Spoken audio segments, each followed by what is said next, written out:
మన ప్రభు అయిన యేసుక్రీస్తు నామములో మీకు మా శుభాభివందనములు.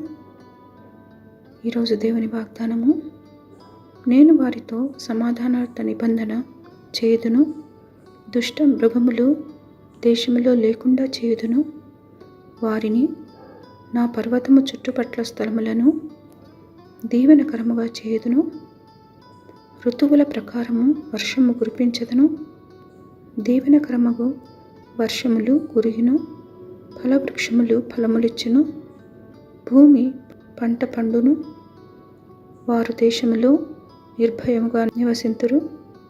నేను వారి కాడి కట్లను తెంపి వారిని దాసులుగా చేసిన వారి చేతిలో నుండి వారిని విడిపింపగా, నేను యెహోవానై ఉన్నానని వారు తెలిసికొందురు. యెహెజ్కేలు 34వ అధ్యాయము 25, 26, 27 వచనాలు.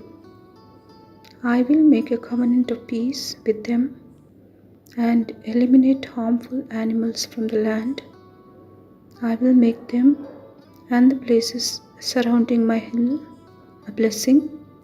I will send down showers in season. There will be showers of blessing.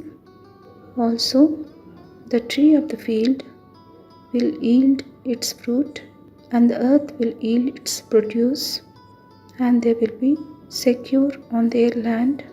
Then they will know that I am the Lord, when I have broken the bars of their yoke and have saved them from the hand of those who enslaved them. Ezekiel chapter 34 verses 25, 26 and 27. ప్రార్థన. ప్రేమగల తండ్రి, ఈ దిన దీవెనకై వందనాలు. మా జీవముకు ఊపిరికి మీరు ఆధారమైనందుకై వందనాలు. ఈ దినమున మేము ఎదుర్కొను ప్రతి పరిస్థితిపై జయమిచ్చి క్షేమంలోనికి నడుపుమని యేసు నామములో వేడుచున్నాము తండ్రి. Amen. Have a blessed day. God bless you.